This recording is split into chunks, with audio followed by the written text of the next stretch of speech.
Shrapnel.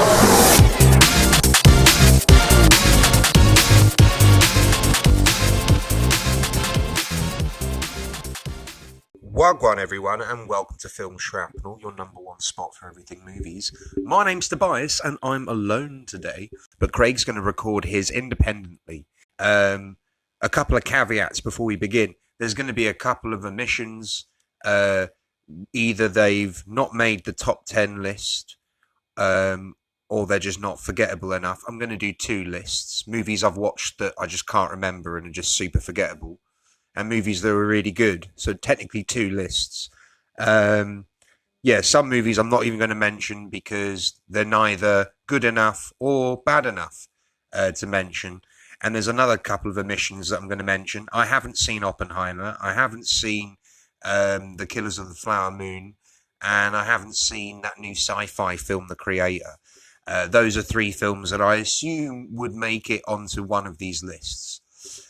So without further ado, really briefly, I'm just going to go into it. So this is in no particular order. Barbie, surprisingly good. It's going to make the cut into the top 10. I thought it was surprisingly good. I really enjoyed it. I thought it was, topical in a way that, was clever and considered. And there was a lot of stuff about it that I laughed at.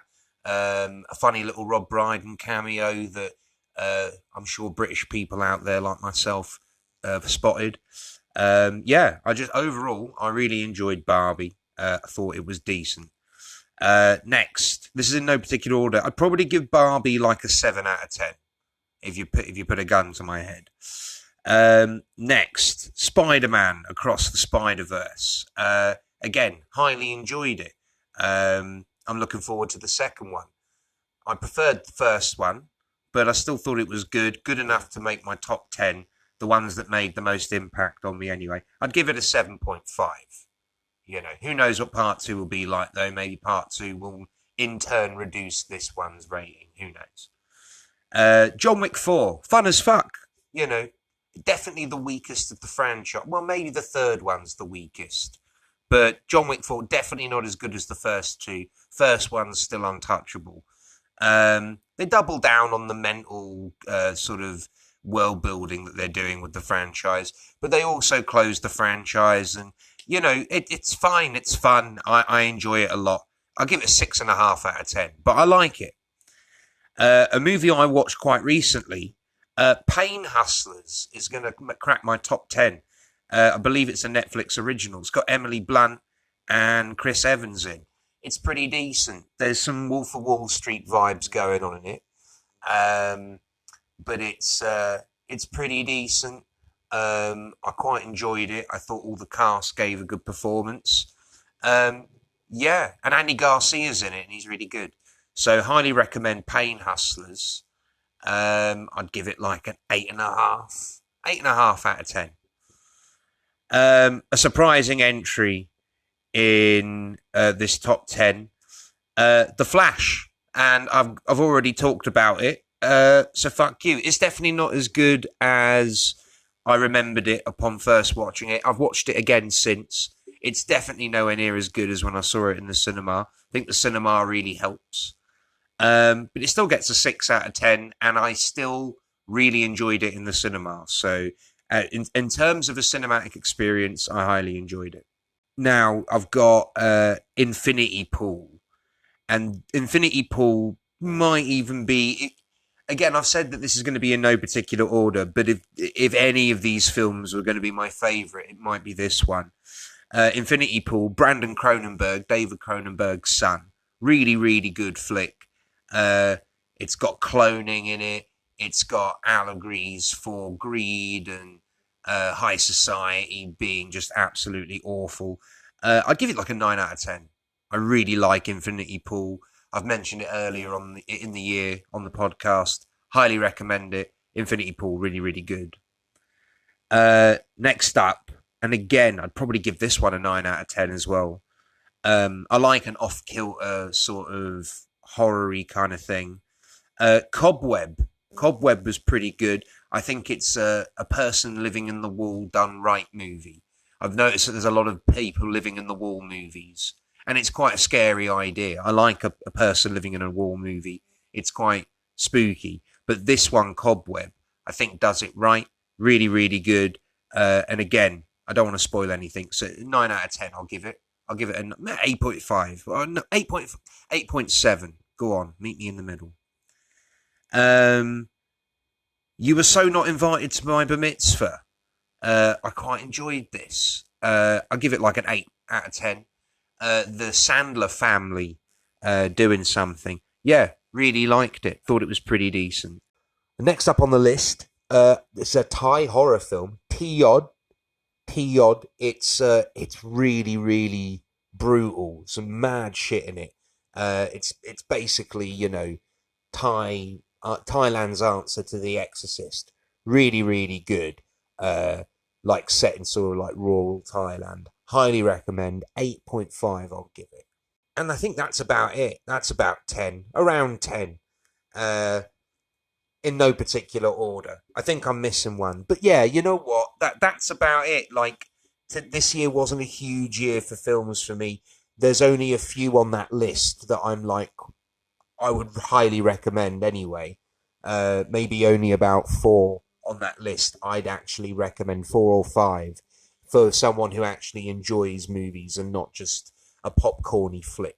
So I think I've got my popcorny flick stuff in there, but I've also got my, good films in there. And let's not forget, there's a couple that I haven't watched yet. And now I'm going to move on to another list. And again, it's not very comprehensive, but these are movies that I've watched and remember very little about. There was a horror film called Thanksgiving. I literally remember nothing about it, and I must have watched it like a month ago. It was crap, so bad I don't remember anything about it. The Marvels. The only thing I remember about The Marvels is the end credits scene. I didn't watch it in the cinema. I was at a friend's place and we streamed it, and it was bad quality. So that's probably lending itself to the reason why I'm finding it so forgettable. But the only thing I remember was the end credit scene, which was exciting, I guess. Indiana Jones 5. Again, I watched it the other day. Literally the other day. I can tell you the plot to an extent, but I just don't remember anything about the dialogue, the characters, what made it all that interesting, besides Mads Mikkelsen. Mads Mikkelsen, really, really good. Really, really fun. But the rest of the movie, not so fun. Definitely better than Indy 4, though. Dungeons and Dragons. I've definitely mentioned this on the pod. But now that I look back on it, I actually don't remember much besides the fat dragon, which was cool. But yeah, besides that, I actually have very little memory of it. And I went to the cinema to watch it. It's quite disappointing in the long run. Super Mario. I remember really, really liking it. Like, really, really liking it. Besides all the Bowser stuff by Jack Black, I find the rest of the film incredibly forgettable. But I remember all the Bowser stuff. So Bowser was a success. But the rest of the film, not too memorable for me. The new Exorcist movie, they bring back legacy characters. They bring back the original cast for a little bit. Terrible, though. Can't remember anything else about it. 65 apparently came out this year. I'm sure it came out last year, but apparently it came out this year. This is the movie set with Adam Driver, set around 65 million years ago, roughly, when the meteor was meant to have hit that would have wiped out the dinosaurs. Don't remember anything else about it besides the plot that they explained during the trailers. But outside of the trailers, very little memory. Creed 3. Again, I remember watching it, but I just don't remember what was going on there. I don't know. I actually don't remember the plot of Creed 3. Really odd how little I remember of it. I remember more of Creed 2, and I found that very forgettable as well. Renfield. I thought I would love this movie with Nick Cage as Dracula. And besides a couple of bits with Nick Cage sort of chewing the scenery, if you pardon the pun, I don't really remember much about it. I don't really like Nicholas Hoult very much, besides one or two occasions. Cocaine Bear. Definitely mentioned this on the pod before. Cocaine Bear. Don't remember anything about it because there's nothing to remember. It's dog shit. So don't even bother going to watch it. You'll remember just as much as I do straight after watching it. A bear takes cocaine. That's it. But you rarely see the bear. Fool's Paradise. Now I do remember this film, but I think it will become a forgettable film. Fool's Paradise. I'm a fan of Charlie Day. I love all of his stuff. I love It's Always Sunny, and I was excited for a movie written and directed by him, and loads of well-known faces that he's collaborated with in the past showing up throughout. It was a really exciting project for me, and his visual style is interesting, but at the same time, it's very, very, evident that he is essentially ripping off Wes Anderson's visual style. He's not really bringing anything new to it, and he's not doing it as good as Wes Anderson. And he plays one of these characters that doesn't speak. And as much as Mr. Bean is well loved, it's one of the characters that Rowan Atkinson does that irritate me. I really like his other stuff, but that one really irritates me.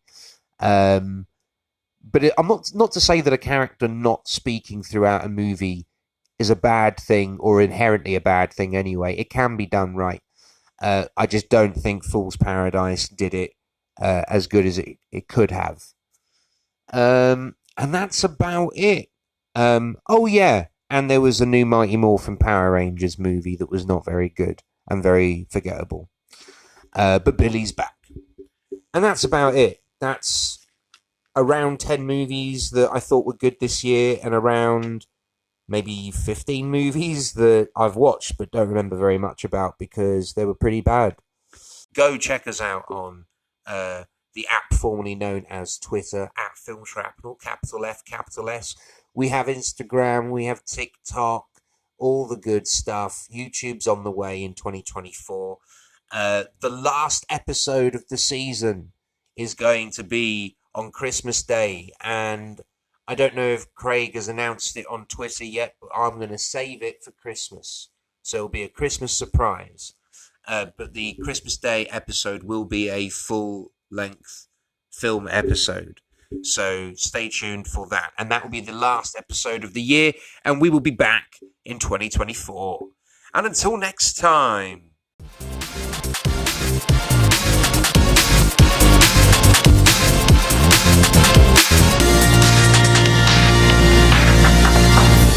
Shrapnel!